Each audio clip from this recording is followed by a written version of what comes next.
J'ai su que ça sentait le roussi quand je suis entré dans la salle des serveurs ce lundi matin et que j'ai entendu le silence au lieu du bourdonnement habituel des ventilateurs de refroidissement. Cette pièce était ma deuxième maison depuis 8 ans, l'endroit d'où je maintenais le cœur financier de bâtiment Grand Sud Banvie. Sans moi, 12 000 ouvriers du bâtiment répartis entre l'Occitanie, la PACA, l'Auvergne et Rhône-Alpes ne reçoivent pas leur salaire. Quand les ouvriers ne sont pas payés, ils ne se contentent pas de se plaindre, ils garent leur engin et quittent le chantier. Je m'appelle Bruno Thomas, j'ai 48 ans, et je suis l'administrateur de base de données senior ici depuis que cette boîte faisait la moitié de sa taille actuelle. Je gère le bacan de la paix pour tout le monde, des couleurs de béton à Marseille au grutier à Lyon. Ce n'est pas un travail glamour, mais c'est un travail honnête, et je suis sacrément doué pour ça. Laissez-moi vous dire un truc sur la paix dans le bâtiment, ça n'a rien à voir avec les chiffres de quelques employés de bureau. Ces gars travaillent dans la canicule, dans le froid, les week-ends et les jours fériés. Ils grimpent à 20 étages sur des poutres en acier, ils coulent du béton par 40 degrés, ils font des heures sup quand une tempête frappe et que les gens ont besoin que l'électricité revienne. Ils méritent chaque centime gagné, et ils méritent de l'avoir à l'heure. Le système que je maintiens n'est pas une merveille cloud vendue sur papier glacé. C'est une bête construite sur de vieilles bases de données SQL, des scripts personnalisés et 8 ans de patch que j'ai appliqués avec la précision d'un maître mécanicien travaillant sur une Harley de collection. Je connais chaque contournement, chaque bizarrerie, chaque point de défaillance potentiel. Quand les conventions collectives ont changé en Auvergne l'année dernière, j'ai réécrit le moteur de calcul en 3 jours. Quand l'inspection du travail a mis à jour ses exigences de reporting, j'ai construit le module de conformité de 0 en buvant du whisky et en écoutant AC/DC à 2 heures du matin. Vous voulez savoir à quel point c'est complexe? Essayez de calculer les heures supplémentaires pour une équipe qui commence à travailler à Toulouse le lundi, passe sur un chantier dans le Massif central le mercredi, puis finit la semaine dans les Alpes. Chaque département a ses propres règles de déplacement, ses taux d'imposition locaux, ses accords syndicaux spécifiques. Ajoutez à cela le temps de location d'équipement, la prime de pénibilité pour le travail près de stockage chimique et les salaires minima imposés pour les marchés publics. Le tableur Excel de Chloé allait rencontrer la réalité, et la réalité se fiche de vos tableaux croisés dynamiques. Mais la direction ne voit pas les choses comme ça. Il voit un vieux système qui a besoin d'être modernisé, et il me voit comme le type qui fait obstacle au progrès. C'est là qu'U intervient Antoine Richard. Antoine est le directeur des opérations, et plus important encore, c'est le fils du président. Il y a 3 mois, notre entreprise a été rachetée par le groupe familial Richard, un conglomérat qui possède tout, des cimenteries aux chaînes de location d'équipement. Antoine est arrivé avec pour mandat de rationaliser les opérations et d'éliminer les redondances. Traduction, virer les gens chers et les remplacer par des solutions moins coûteuses. J'avais croisé Antoine quelques fois. C'est l'un de ces gars qui porte un costume sur les chantiers et reste dans son 4x4 climatisé pendant que les vrais travailleurs suent et au sous le soleil. Il a eu son MBA dans une grande école prestigieuse et pense que chaque problème d'entreprise peut être résolu avec une présentation PowerPoint et des mots à la mode comme transformation digitale et efficacité opérationnelle. Il n'a jamais passé une journée sur un chantier, n'a jamais eu à calculer les heures sup pour une équipe faisant des réparations d'urgence après un orage, n'a jamais eu à expliquer à une mère célibataire pourquoi son salaire est en retard parce que le système a planté. La réunion a eu lieu un mardi. Antoine m'a convoqué dans son bureau avec Patricia Martin des ressources humaines. Patricia est ici depuis presque aussi longtemps que moi, mais elle a toujours été plus préoccupée par la protection de l'entreprise que par celle des employés. Elle a cette énergie nerveuse de quelqu'un qui sait qu'une mauvaise nouvelle arrive mais doit la livrer avec le sourire. Le bureau d'Antoine ressemblait à une page de magazine déco, bureau en verre, fauteuil en cuir et une vue sur le parc de matériel qu'il ne regardait probablement jamais. Il tapotait sur sa tablette quand je suis entré, me faisant attendre tandis qu'il finissait je ne sais quelle tâche cruciale nécessitant son attention immédiate. Bruno, dit Antoine sans prendre la peine de lever les yeux de sa tablette. Nous restructurons le département informatique. Nous passons à un modèle plus agile et plus rentable. Je me suis assis dans le fauteuil en face de son bureau. Qu'est-ce que ça signifie pour la gestion de la paix? C'est là que ça devient passionnant. Antoine me regarda enfin, affichant ce genre de sourire que les vendeurs de voitures s'entraînent à faire devant leur miroir. Je veux que vous rencontriez ma nièce, Chloé. Elle vient de terminer son MBA et a construit un modèle incroyable qui va révolutionner notre façon de gérer la paix. Voilà le truc avec les entreprises familiales, la compétence passe toujours après les liens du sang. Je l'avais déjà vu dans d'autres boîtes, mais je pensais que nos opérations étaient trop critiques pour ce genre de bêtises. J'avais tort. Chloé Richard est entrée comme si elle était chez elle, ce qui, techniquement, grâce à ses relations familiales, était un peu le cas. Elle avait 25 ans, portait un tailleur qui coûtait probablement plus cher que ce que la plupart de nos ouvriers gagnent en une semaine, et portait un iPad comme si c'était le saint graal des solutions d'affaires. « Bonjour Bruno », dit-elle en tendant une main parfaitement manucurée. « J'ai passé en revue vos processus. Très minutieux. Mais aussi très manuel. Je pense qu'on peut faire mieux. » La façon dont elle a dit manuel donnait l'impression que j'utilisais encore un boulier et des tablettes en pierre. Mieux comment? Demandai-je, même si j'avais le sentiment désagréable de savoir déjà où cela menait. Chloé posa son iPad sur le bureau en verre d'Antoine et commença à faire défiler les écrans avec l'assurance de quelqu'un qui n'avait jamais vu un vrai système planté. J'ai construit une solution de paix complète sur Excel. C'est basé sur le cloud, c'est intuitif et ça peut gérer tous les calculs que vous faites actuellement avec ces vieilles bases de données SQL. Je l'ai fixé un long moment. Excel? Vous voulez gérer la paie de 12 000 ouvriers du bâtiment avec un tableur? Pas n'importe quel tableur, dit Chloé, un peu sur la défensive. Celui-ci a des tableaux croisés dynamiques, de la mise en forme conditionnelle, des macros automatisés. C'est comme avoir une base de données, mais conviviale. Conviviale. C'est ce qu'ils disent toujours quand ils veulent remplacer quelque chose qui marche vraiment par quelque chose de plus joli. Je suis dans ce métier depuis assez longtemps pour savoir que convivial signifie généralement que ça marche super bien jusqu'à ce que ça ne marche plus, et là vous êtes foutu parce que personne ne comprend ce qui se passe sous le capot, car ceux qui savaient ont été virés. J'ai regardé Antoine, espérant voir un signe qu'il comprenait à quel point c'était dément. C'est une blague? C'est de l'innovation, Bruno, dit Antoine en se penchant en arrière dans son fauteuil en cuir. Le modèle de Chloé peut réduire le temps de traitement de 60% et réduire considérablement nos frais généraux informatiques. On y était. Réduire nos frais informatiques. Ce qu'il voulait dire, c'est qu'il pouvait me virer et payer Chloé une fraction de mon salaire. J'avais déjà vu ce film dans d'autres entreprises. Un jeune Mba débarque, promet la lune avec une solution boiteuse, le vieil employé est mis à la porte, et 6 mois plus tard, il supplie le vieux de revenir réparer le bordel. La paie doit partir vendredi, dis-je en gardant une voix posée. On est mardi. Si vous prévoyez de changer de système, vous devez comprendre à quoi vous avez affaire. Il ne s'agit pas juste de multiplier des heures par des taux horaires. J'ai commencé à énumérer sur mes doigts. Nous avons des calculs de salaires imposés par les marchés publics. Les différentiels syndicaux qui changent selon le type de projet et le nombre de jours consécutifs travaillés par une équipe. Le suivi de l'allocation d'équipement qui doit être recoupé avec les données GPS. Les rapports de conformité de l'inspection du travail. Le prélèvement à la source avec des taux qui peuvent varier si un gars commence la semaine dans l'Hérault et la finit en Savoie. Chloé hochait la tête comme si elle suivait, mais je voyais son regard devenir vitreux. Elle pensait comprendre parce qu'elle avait lu des choses sur la paie dans un manuel scolaire. J'ai tenu compte de tout ça, m'interrompit-elle. Mon modèle inclut des tables de recherche pour toutes les réglementations et des calculs de taxes automatisés. Des tables de recherche. Seigneur. Rien que la base de données des salaires conventionnels d'Occitanie compte 847 classifications de postes différentes avec des taux différents selon le département où vous travaillez. Les contrats syndicaux ont des règles d'heures supplémentaires à donner le tournis à un avocat fiscaliste. Vous avez des gars qui passent à 125% après 8 heures, à 150% après 12 heures, mais seulement s'ils travaillent sur certains types de projets. Ensuite, vous avez la prime de risque qui s'applique s'ils travaillent à moins de 150 mètres d'un stockage chimique, mais le taux change selon les produits et la distance. Chloé, dis-je en essayant de ne pas paraître condescendant, avez-vous déjà calculé les salaires réglementés pour un projet d'autoroute nationale? J'ai étudié la réglementation, répondit-elle. Étudier et faire sont deux choses différentes. Vous savez ce qui se passe quand on se trompe sur les salaires d'un marché public? L'URSSAF débarque et audite tout. Ils peuvent nous mettre à l'amende pour chaque heure mal calculée, en remontant sur 3 ans. Antoine agita la main avec dédain.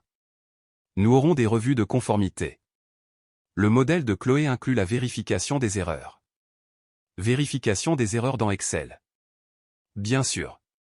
Comme si la mise en forme conditionnelle allait repérer quand un chef de chantier à Perpignan entre ses heures de travers et que la formule de recherche de Chloé renvoie le mauvais taux horaire pour 40 gars sur un chantier d'État. Bruno, intervint finalement Patricia, nous aurons besoin que vous fournissiez à Chloé tous les mots de passe et la documentation nécessaire pour une transition en douceur.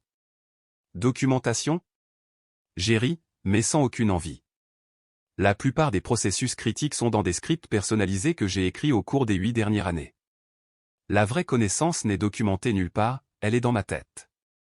C'est le truc avec les systèmes qui fonctionnent vraiment dans le monde réel. Ils ne sont pas construits à partir d'un manuel. Ils sont construits par des gens qui font le boulot depuis assez longtemps pour savoir où sont enterrés les cadavres. Je sais que le système de pointeuse de l'entrepôt de Toulouse a un bug où il pointe parfois en double après 23 heures, mais seulement le mercredi, et seulement si la charge réseau est élevée.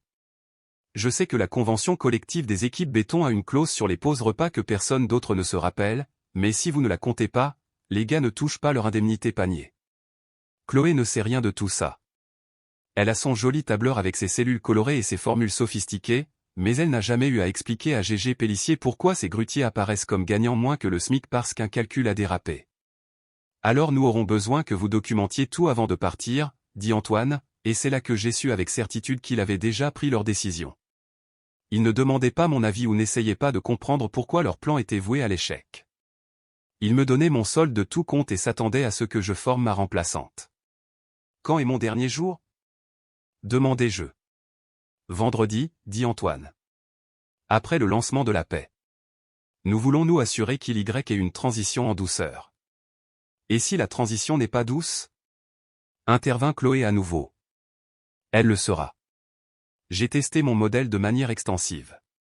Sur quelles données? Des données échantillons du système RH? Plus quelques scénarios théoriques. Des données échantillons. Des scénarios théoriques. Elle avait testé sa solution de paix révolutionnaire sur des chiffres fictifs.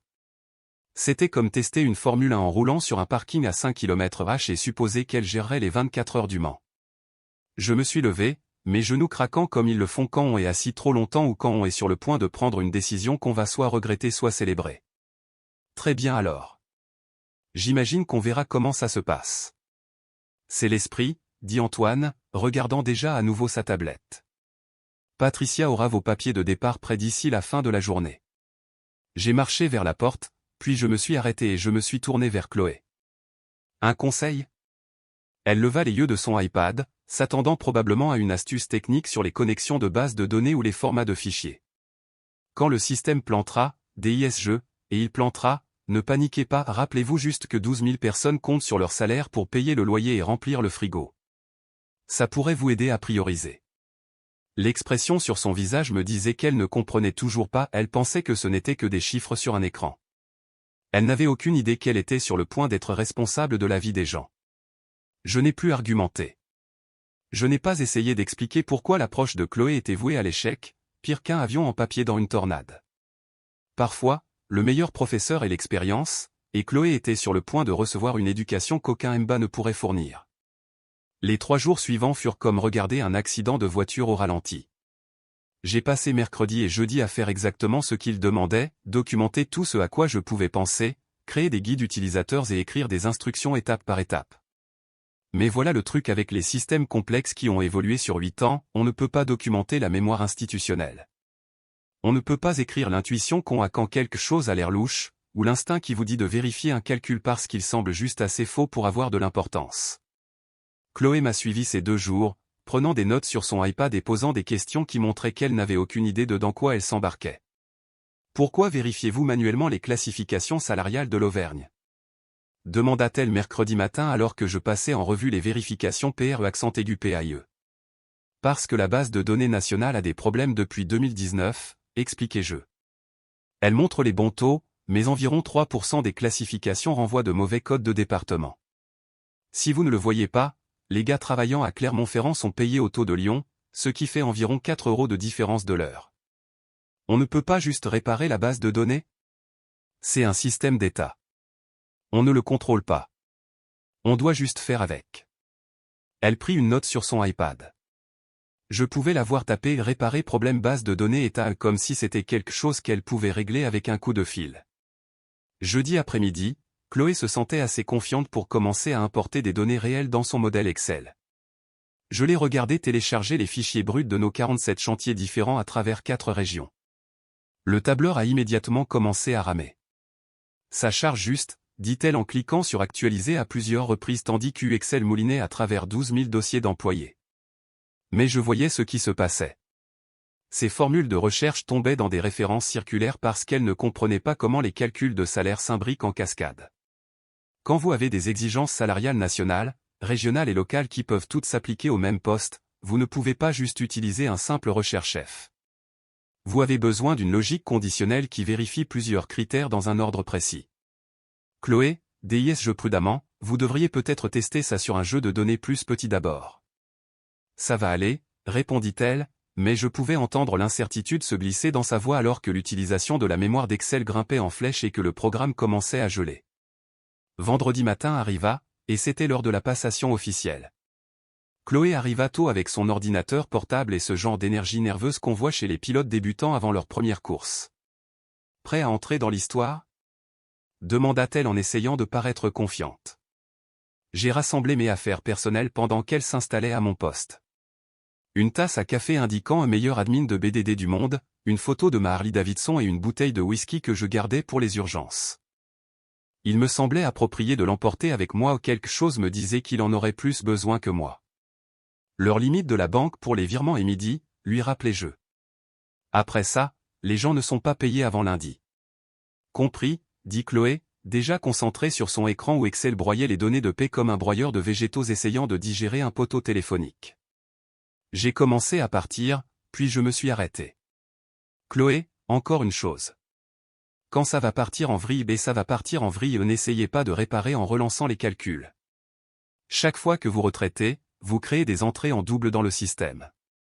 Réparez le problème d'abord, puis relancez. Elle n'écoutait pas vraiment. Elle fixait son écran où le tableur affichait des valeurs d'erreur dans environ la moitié des cellules. Patricia m'accompagna au poste de sécurité où Eddie Moreau m'attendait avec mes papiers de départ. Eddie est un bon gars, un ancien commando marine qui comprend la valeur de connaître son métier sur le bout des doigts. Désolé de te voir partir, Bruno, dit Eddie alors que je signais les documents. Ça ne sent pas bon cette histoire. C'est juste le business, Eddie. Du mauvais business, mais du business quand même. J'ai conduit jusqu'à chez moi dans mon pick-up, fenêtre ouverte, du Crédence à la radio. J'aurais dû être en colère, mais j'avais surtout l'impression de regarder un film catastrophe où on sait que l'astéroïde va frapper mais où les personnages ne l'ont pas encore compris. Mon téléphone a commencé à vibrer vers 10h30. Un SMS de Kevin Martinez, l'un des clercs de paix. Bruno, le tableur de Chloé affiche des chiffres bizarres. Mon calcul d'heures sup dit que j'ai travaillé des heures négatives la semaine dernière. Puis un autre SMS de Daniel Valette du bureau de Toulouse, mec, d'après ce rapport de paix, je gagne 847 € de l'heure comme finisseur béton. Si seulement. À 11h, mon téléphone s'illuminait comme un sapin de Noël. Des gars de tout notre territoire voyaient leurs fiches de paie sur le portail employé, et rien n'avait de sens. Les matricules étaient mélangées avec les numéros de sécurité sociale. Les classifications de postes étaient brouillées où des grutiers apparaissaient comme employés de bureau, des maçons étaient listés comme cadres dirigeants. Le plus drôle venait de Tony Ramirez, un chef d'équipe à Perpignan. Bruno, ma fiche de paie dit que j'ai travaillé 2847 heures la semaine dernière et mon net à payer est de moins 12 000 €. Est-ce que j'ai braqué la boîte ou est-ce que la boîte m'a braqué? Je pouvais imaginer exactement ce qui s'était passé. Pendant l'importation des données, Chloé avait mélangé les en-têtes de colonne.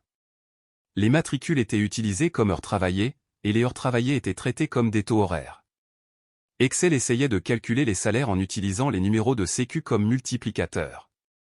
Mais le vrai désastre était encore à venir. Les chiffres bizarres sur le portail employé n'étaient que l'apéritif. Le plat de résistance serait servi à midi quand la banque essaierait de traiter le fichier de paie de Chloé pour les virements. À 11h45, mon téléphone sonna.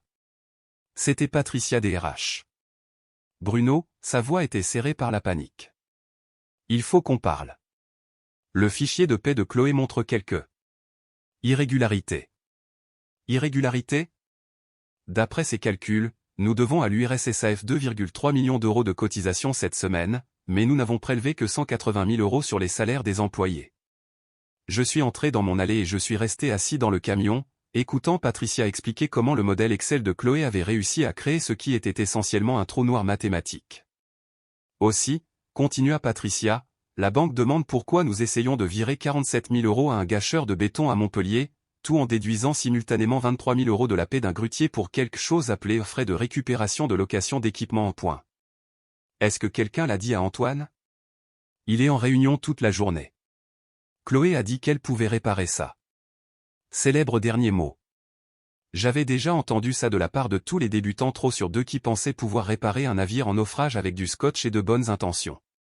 Patricia, DISG, vous devriez peut-être annuler ces réunions. À 14 h, Bâtiment Grand Sud n'était plus une entreprise de construction, c'était une zone sinistrée. La banque avait rejeté le fichier de paie de Chloé si fort que ça avait probablement laissé des traces de brûlure sur leur serveur. D'après leur réponse automatisée, nous tentions de transférer des montants invalides vers des comptes invalides en utilisant des protocoles de routage invalides. Le portail employé avait craché sous le poids de 12 000 ouvriers essayant de comprendre pourquoi leur fiche de paie ressemblait à ce qu'aurait écrit un comptable bourré en pleine dépression nerveuse. Certains gars devaient de l'argent à l'entreprise pour le privilège d'y travailler. Mais le vrai feu d'artifice a commencé quand le syndicat s'en est mêlé. Gérard G.G. Pellissier représente les ouvriers du bâtiment depuis 25 ans. Il est bâti comme un pilier de rugby, parle comme un routier et a zéro patience pour les bêtises de la direction. Quand ces gars ne sont pas payés, GG n'envoie pas d'email ferme, il bloque tout. À 15 h, GG était debout à l'arrière d'un pick-up devant notre siège avec un mégaphone, et des camions s'alignent derrière lui. Bâtiment Grand Sud pense pouvoir jouer avec la paix des travailleurs, sa voix résonnait à travers le parking. S'ils ne savent pas comment nous payer, peut-être qu'on devrait arrêter de travailler pour eux. La grève sauvage s'est répandue plus vite qu'une rumeur lors d'une réunion d'anciens élèves. Les chantiers de Toulouse ont fermé en premier, puis ceux de Montpellier, puis le projet d'autoroute près de Lyon. À 16 h, chaque chantier de BGS dans 4 régions était devenu silencieux. 12 000 ouvriers assis dans leurs camions, postant des vidéos sur les réseaux sociaux, appelant France 3 régions. Les images étaient belles d'une façon tragique. Des vues aériennes de chantiers à l'arrêt, des interviews d'ouvriers tenant des fiches de paie qui n'avaient aucun sens mathématique, des délégués syndicaux expliquant aux journalistes comment une entreprise qui construit la moitié des infrastructures du Sud-Ouest ne pouvait pas gérer une paie basique. Mon téléphone continuait de vibrer avec des mises à jour d'Eddie et des autres gars encore à l'intérieur du bâtiment. Chloé s'est enfermée dans la salle de conférence, texta Eddie. Elle essaie de réparer son tableur depuis 3 heures, mais chaque fois qu'elle change quelque chose, ça casse autre chose. Un autre SMS, Antoine est en train de hurler sur le support informatique depuis tout à l'heure. Apparemment Chloé a effacé les données originales quand elle a essayé de recharger le fichier. Ça m'a fait rire. Bien sûr qu'elle l'a fait. Quand on panique et que quelque chose ne marche pas, l'impulsion naturelle est de recommencer. Mais quand vous recommencez dans Excel sans sauvegarder votre travail, vous perdez tout. Chloé venait d'effacer la seule copie des données de paie brute, et les systèmes de sauvegarde ne fonctionnaient que si quelqu'un qui savait ce qu'il faisait les avait configurés correctement.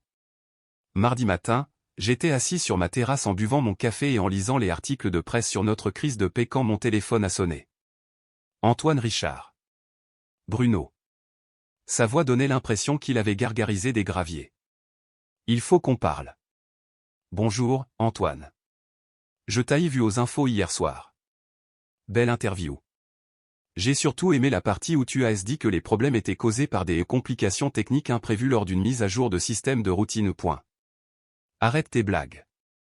L'inspection du travail ouvre des enquêtes dans 4 départements. Le syndicat parle d'une action en justice collective. La banque a gelé nos comptes d'opération parce que notre fichier de paie a fait croire à leur système de détection de fraude qu'on s'était fait pirater. Ça a l'air d'être une sacrée situation. J'ai besoin que tu reviennes. En tant que consultant. Fixe ton prix. J'attendais cet appel depuis vendredi après-midi. 15 000 €. Immédiatement. Plus un nouveau contrat au double de mon ancien salaire. Long silence. Puis, d'accord. Je n'ai pas fini. Je veux des excuses publiques de ta part et de celles de Chloé, postées sur le site de l'entreprise, admettant que les problèmes de paie ont été causés par la mise en œuvre prématurée d'un système inadéquat. Et encore une chose. Je rapporte directement au DSI maintenant, pas aux opérations. J'en ai marre de traiter avec des gens qui pensent qu'Excel est un logiciel d'entreprise. Tout ce que tu voudras, Bruno. Répare juste ça. J'ai repris la route vers le bureau mercredi matin. Le parking était toujours occupé par les syndicalistes qui campent, mais ils ont fait signe quand ils ont vu mon pick-up. Gégé Pélissier s'est approché alors que je descendais. Bruno. Dis-moi que tu es là pour nous sauver les miches. J'y travaille, Gégé. Vous devriez voir du mouvement d'ici jeudi matin. Et pour le rappel de salaire pour le temps où on a attendu ici? Chaque centime. Avec les heures sup pour les gars qui étaient prévus au planning. Je suis entré dans le bâtiment comme si c'était chez moi. Parce que pendant les quelques jours suivants, c'était en gros le cas. La salle des serveurs m'a fait l'effet d'un retour à la maison après un long voyage. J'ai allumé ma station de travail et j'ai commencé à fouiller dans les décombres que Chloé avait laissés derrière elle. C'était pire que ce à quoi je m'attendais. Elle n'avait pas seulement corrompu les données de paie, elle avait réussi à verrouiller les tables de la base de données, créer des références circulaires dans les modules de calcul de taxes, et avait quelque peu convaincu le système que nous employions 847 000 personnes nommées erreurs. Il m'a fallu 18 heures de travail acharné, mais j'ai tout reconstruit à partir des journaux de transactions archivés. De vraies sauvegardes, stockées sur des systèmes dont Chloé ignorait même l'existence. Jeudi matin, j'avais un fichier de paie propre prêt pour la banque. J'ai appuyé sur le bouton transmettre à 6 heures du matin. Le virement électronique est passé sans encombre. 12 000 ouvriers allaient se réveiller et trouver leur bon salaire en attente, plus le paiement des heures supplémentaires pour les jours perdus à attendre sur le parking. Vendredi matin, je suis entré dans le bureau d'Antoine. Il avait l'air d'avoir pris 10 ans en une semaine. C'est fait, dis-je. Tout le monde a été payé correctement, y compris la compensation pour les jours de grève. Merci, dit-il doucement. Où est Chloé? Réassignée aux études marketing. Il s'avère que les relations familiales ont leurs limites quand vous coûtez des millions à l'entreprise et manquez de déclencher une enquête fédérale. Et mon nouveau bureau? Antoine fit un geste vers le bureau d'angle avec les fenêtres donnant sur le parc de matériel. Tout est à toi. Je leur ai fait d'installer une nouvelle machine à café. J'ai marché jusqu'à mon nouveau bureau et je me suis assis dans le fauteuil en cuir.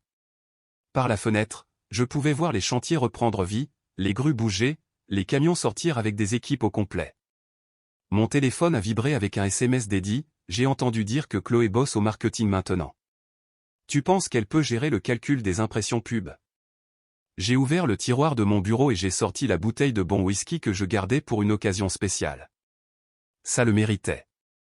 Parfois, les vieilles méthodes sont les meilleures. Parfois, l'expérience l'emporte sur l'innovation. Et parfois, quand la direction essaie de réparer ce qui n'est pas cassé, ils apprennent à la dure que certains boulots nécessitent plus qu'un simple MBA et un tableur Excel. Je me suis versé un fond dans ma tasse à café et je l'ai levé vers la fenêtre. À la santé de la bête qui continue de tourner et pour s'assurer que les travailleurs reçoivent ce qu'ils ont gagné. Ça vaut bien qu'on trinque.